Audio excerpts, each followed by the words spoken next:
মুখ্যমন্ত্রী বাংলার মুখ্যমন্ত্রী, তিনি হিন্দু মুসলিম শিখ ইসাই সকলের মুখ্যমন্ত্রী। নির্বাচনও আসছে, পার্লামেন্টারি স্ট্যান্ডিং কমিটি তারাও বলেছে যে বাংলার যেই এত বিপুল অঙ্কের টাকা যেটা তারা বকেয়া রেখে দিয়েছে 4 বছর ধরে, সেটা তাদের মেটাতে হবে।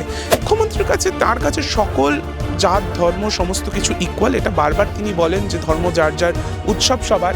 বলেছেন একটু খোঁজখবর নিন যে ফুলফুরা শরীফে যেই খরচাগুলো হয় সেগুলো কিভাবে রাজ্য সরকার ব্যয় করে।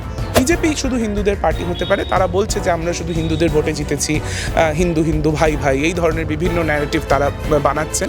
তাসলিমা নাসরিনকে নিয়ে বিন্দুমাত্র চিন্তিত নই, এটা একটা সরকারি ব্যাপার। তিনি যদি এসে মনে করেন যে বাংলাকে কোনোভাবে অশান্ত করবেন, যেটা অলরেডি তিনি বা তিনি সোশ্যাল মিডিয়াতে যে জিনিসটা করছেন সেই জিনিসটা যদি মনে করেন যে এখানে সেটা করতে পারেন।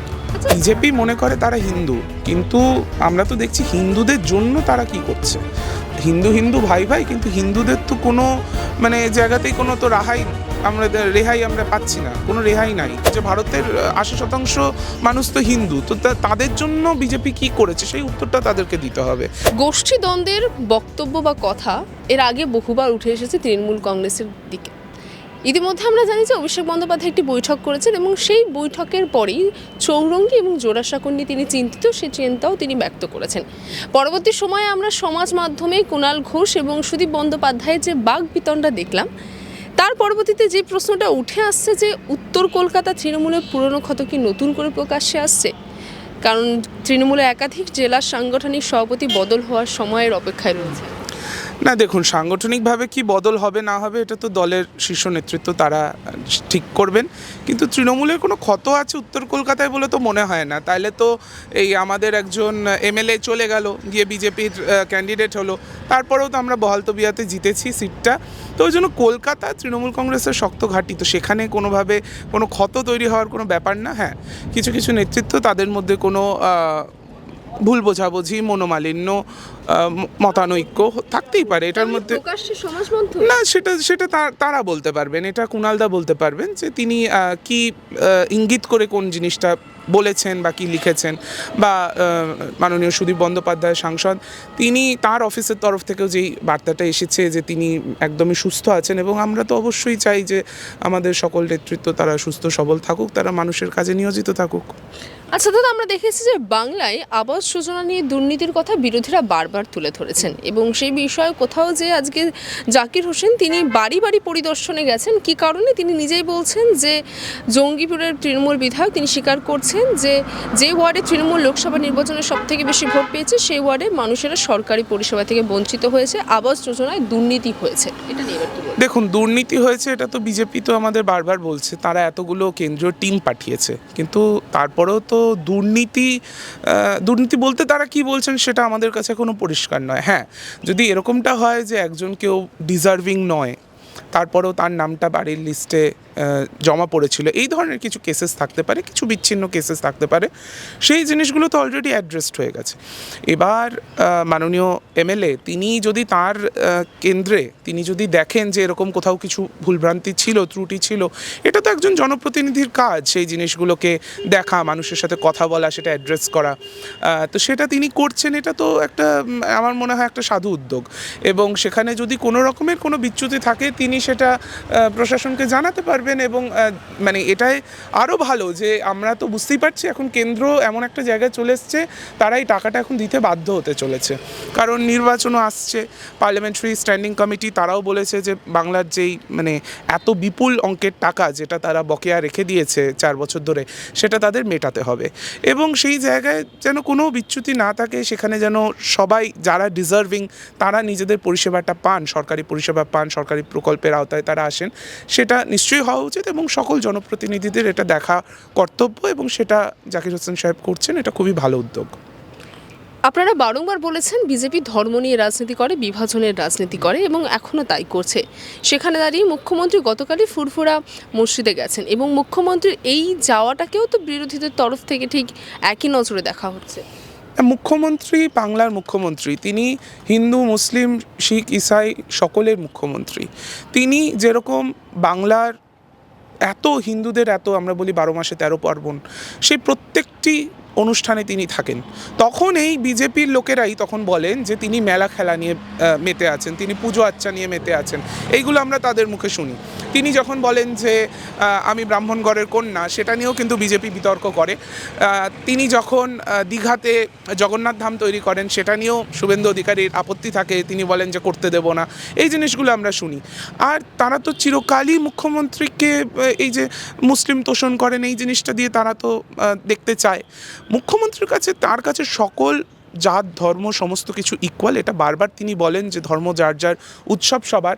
তো এখানে তিনি ইফতার মেহফিলে গেছেন, এটা তো তার একটা, এটা তো আমার মনে হয় তার রাজধর্ম পালন করা। তো তিনি যেহেতু বাংলার মুখ্যমন্ত্রী, তিনি নিশ্চয়ই একজন হিন্দু ধর্মের একজন মহিলা, কিন্তু একই সাথে তার রাজধর্ম হচ্ছে সকল মানুষ যেখানে সমবেত হয় সেখানে তাদের সুখ দুঃখে থাকা, এটা একজন নেত্রীর কাজ। তো সেটা তিনি করছেন। বিজেপি শুধু হিন্দুদের পার্টি হতে পারে, তারা বলছে যে আমরা শুধু হিন্দুদের ভোটে জিতেছি, হিন্দু হিন্দু ভাই ভাই, এই ধরনের বিভিন্ন ন্যারেটিভ তারা বানাচ্ছেন। তারা করতেই পারেন, কিন্তু বাংলার 30% মানে জনগণ তারা ইসলাম ধর্মে তারা বিশ্বাসী, এবং তাদের একটা পবিত্র রমজান মাস চলছে, সেখানে মুখ্যমন্ত্রী সামিল হয়েছে, এটা তার কাজ। সোমবারে মুখ্যমন্ত্রী সামিল হন এবং রবিবারে ওই ফুরফুরে মসজিদের পীরজাদা তিনি একটি মন্তব্য করেন যে দীঘায় সরকারি টাকায় মন্দির হলে মসজিদ কেন নয়। কারণ ইতিমধ্যে আপনি মন্দিরের প্রসঙ্গটা তুললেন, জগন্নাথ মন্দিরে, তো এই প্রশ্নটাও আসছে, তিনিও তো এই প্রশ্ন করেছেন যে মসজিদ কেন নয়। এই ফুরফুরা শরীফে রাজ্য সরকারের তরফ থেকে তার ডেভেলপমেন্ট, দেখুন এ কথা ঠিক যে কোনো ধর্মীয় যেই স্থানটা সেটা রাজ্য সরকার তৈরি করতে পারে না, কিন্তু সেটাকে কেন্দ্র করে যদি একটা ট্যুরিজমের জন্য বলুন, রিলিজিয়াস ট্যুরিজমের জন্য, বা সেখানকার পুরো এলাকার একটা উন্নতির জন্য রাজ্য সরকার ফান্ড ব্যয় করতে পারে, এবং সেই জিনিসটা তারা ফুরফুরা শরীফে করেছে। ফুরফুরা শরীফ ভারতবর্ষের দ্বিতীয় বৃহত্তম মুসলিম তীর্থক্ষেত্র। সেটা মানে বাম আমলে কী অবস্থায় ছিল এবং মুখ্যমন্ত্রী কোন জায়গায় নিয়ে গেছেন, কতগুলো সেখানে মানে ছেলেমেয়েদের পড়াশোনার জন্য জায়গা করেছেন, রাস্তাঘাট, আলো, সমস্ত কিছু দিয়ে ফুরফুরা শরীফকে যেভাবে তিনি সাজিয়েছেন, সেটা একটা অনন্য নজির। একই রকমভাবে হিন্দুদেরও বিভিন্ন জায়গায়, যে আজকে আমরা দক্ষিণেশ্বরে দাঁড়িয়ে আছি, এই স্কাই ওয়াকটা এটা মমতা বন্দ্যোপাধ্যায় তৈরি করা, মন্দিরটা নিশ্চয়ই তার তৈরি করা নয়। তো একই রকমভাবে পুরো কালীঘাটেও হচ্ছে, কিছুদিনের মধ্যে ইনগ্রেশন হবে, দীঘাতেও ওটা একটা, যেহেতু ওখানে একটা রিসার্চ হবে, ওখানে বাংলা সংস্কৃতি সেটা নিয়ে একটা রিসার্চ হবে। তো সেই জিনিসটাকে কেন্দ্র করে রাজ্য সরকারের যেটা করণীয় তারা সেটা করছেন।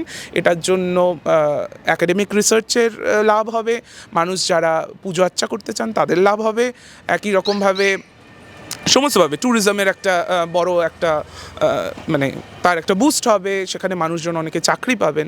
তো এই সব কিছু নিয়ে এটা একটা ডেভেলপমেন্ট ইনিশিয়েটিভ, সেটা মমতা বন্দ্যোপাধ্যায় করছেন, তিনি জানেন কি করতে হবে। কিন্তু ফুরফুরা শরীফের পীরজাদা তিনি যেটা বলছেন যে মসজিদ কেন নয়, শুধু মন্দির কেন?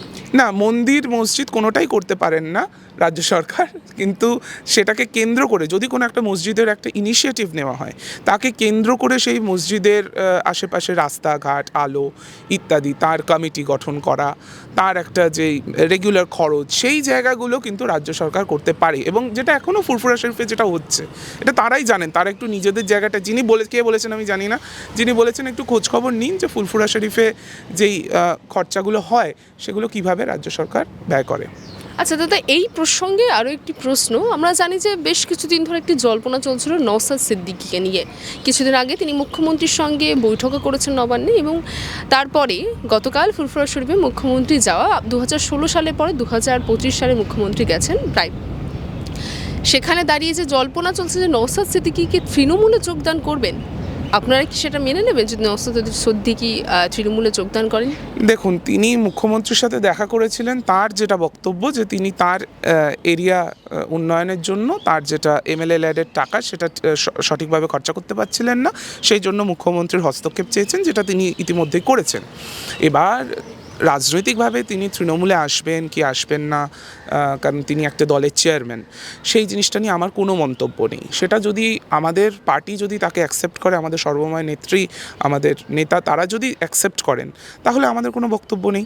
কিন্তু সেটা যখন হবে তখন মানে we will cross the bridge when we come to it.